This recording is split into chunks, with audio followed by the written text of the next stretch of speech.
Hey family, welcome back to my channel. My name is Matt. If you're new here, welcome. Returning family member. I appreciate ya. Love ya. Couldn't do it without you. Guys, remember to like, subscribe, turn on post notifications, do all that fun stuff, guys, and let's get into this video. Alright guys, so Millennial Money, back with another one. Another one. Who says that? I don't know. Maybe you know. Who knows? But another one. Millennial Money, part 76. Okay? Love this series, rave about this series. We look at different people, the United States of America, in different age groups, usually younger age groups, and how much money they make, what they spend it on, what their profession is, all that fun stuff. Alright guys, this Millennial Money is called Living on $80K a Year in Washington, D.C. Millennial Money. Woohoo! So guys, let's get into this video. Alright guys, first of all, I've been to Washington, D.C., had a lot of fun, saw all the monuments. One of my aunts lives there. It's pretty cool. So, yeah, I like it there. You guys should go visit. Nation's capital. Woohoo. I'm a native Washingtonian. I don't see myself living anywhere else. Also, Ooh, I wonder what she does for a living. Ooh, I'm going to say she's a paralegal. I'm going to guess that. We'll see if I'm right. Background in museum and historic preservation. DC is just full of history and culture. She's 28 and lives on $80K a year in Washington, D.C.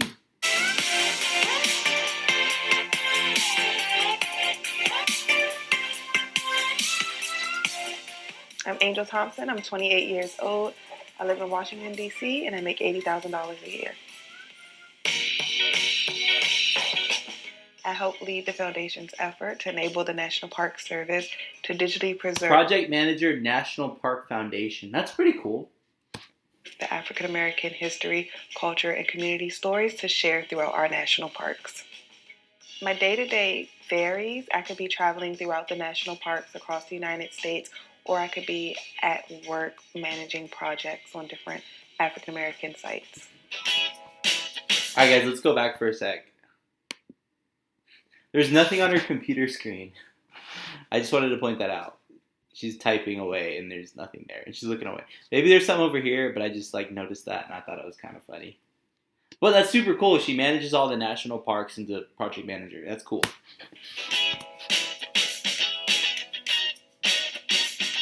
I try to budget with the mindset that I'm still making $45,000 a year.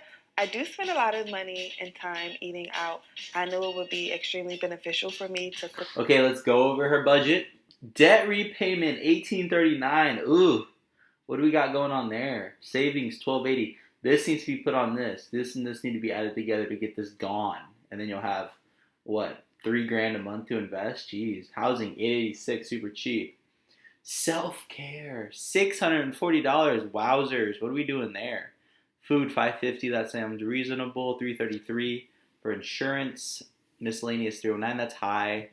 Utilities and Wi-Fi at $210. That's reasonable. Transportation, $120, and phone, $90.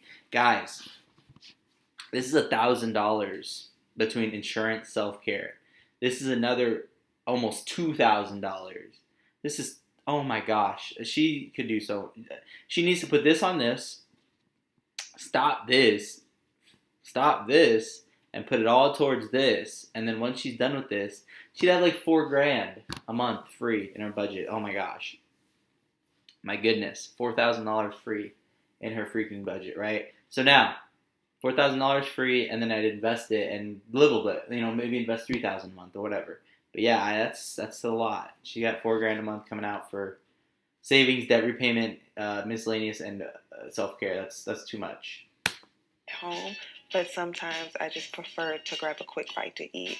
I am a firm believer of self-care, so I have a monthly membership. Okay, guys, here we go. Self-care. Orange Theory, $190.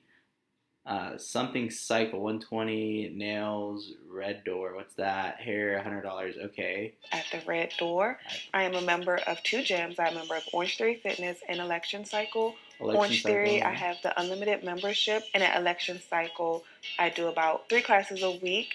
You get stuck in a routine, and you just enjoy the benefits at the end of the week.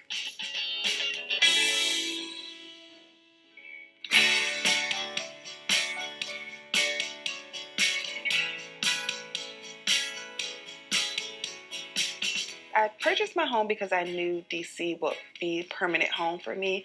Renting never made sense to me because at the end of the year, you just had either a higher rent or you would have to relocate and pick up and move your entire life to a new apartment. So I knew owning a home was something that I wanted to do very early on. Washington, D.C. has a home purchasing assistance program where if you make close to the median income of the city and have a specific household size, they help you get your savings together, but they also give you a large down payment towards your house.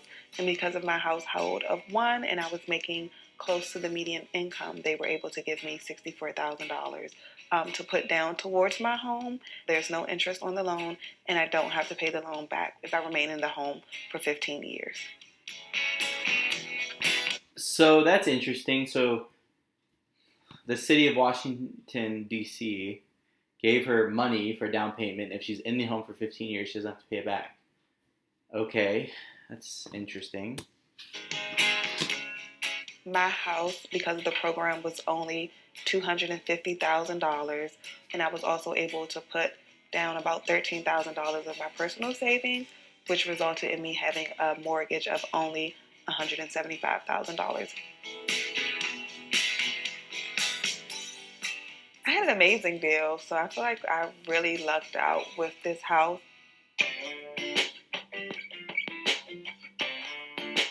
I have close to $100,000 in student loans. Oh no. Oh no. No, no, no. All for my graduate degree. I was provided with scholarships during my undergrad degree. Obviously, you weren't provided with scholarships if you have $100,000 in student loans.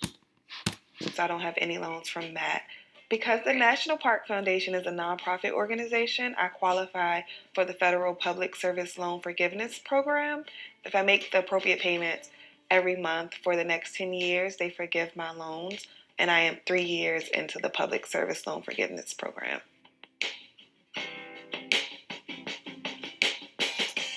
So I have 5 credit cards, and I try my hardest to pay off my credit card every month before the balance is due, so I won't incur any interest. I do have one credit card with about a $9,000 balance, and I pay above the minimum, so I'm paying about $1,500 a month to get that credit card down to zero.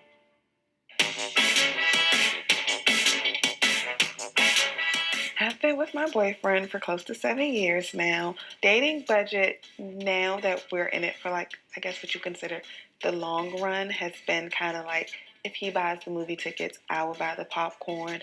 We love to see movies when they first come out, so we are in the movie theaters at least 2 times a week. But he still is an amazing help as far as if we go out to dinner, he picks up the bill. If we're at happy hour, he'll buy the first 2 rounds of drinks and I'll pick up the last round. This is a bad thing, but having a boyfriend definitely aids in me saving financially.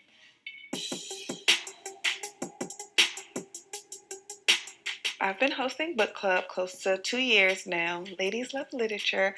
We get a book and we read the book, and then we meet up once a month and we try to stick to the theme. So if the book is about a Christmas theme romance novel, we would go to a cafe shop or bar and we would drink Christmas theme inspired beverages like hot chocolate. I also host game night, so I'm not going out every night with my friends, which is extremely fun because people bring food and they bring alcohol over and we just play games for free.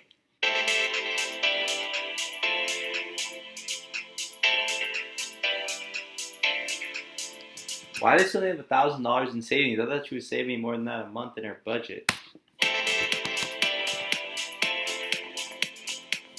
Oh, that makes sense. Some of my financial goals is definitely to increase my savings, but also look into investment opportunities. Because I am new to my position, I haven't been able to explore different investment and saving opportunities. Financially, in 5 years, I would hope to have my house close to being paid off.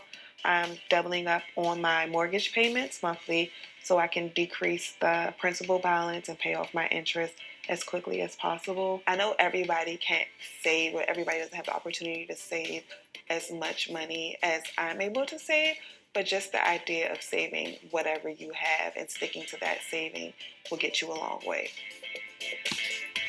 Alright guys, so that's the next one. A couple takeaways. First of all, she needs to get that $100,000 of debt taken care of, get that paid off. that needs to be gone. The service loan forgiveness program has not been successful for many people. So 10 years of your life down the drain, and they promise it. Interesting how she did that house deal. They gave her the money for the down payment, and then it's a loan still, but if you stay in it for 15 years, you don't have to pay it back, so that's kind of complicated. And she is saving a little bit of money. I'd save more. Well, I wouldn't save any. I would get all of her debt paid off. You know, that's what I would do if I was her. She's doing okay financially, but I definitely would get rid of all the debt, you know, start investing, get you an emergency fund. There's some things that she could do better. I mean, she has a really good job. She got a good job, so that's good. You know, she gotta have more in savings, and she's doing a pretty good job on the budget, so she's definitely doing some good things, some things that she could touch up on. All right, guys, remember there's a $100 Visa gift card giveaway on this channel at 1,000 family members. I'm really excited. I'm gonna keep going, keep grinding. We're just getting started, trust me. Lots of cool stuff coming up, guys. Having fun. So guys, remember to continually work to become the best version of yourself. And we'll see you guys in the next one. Peace!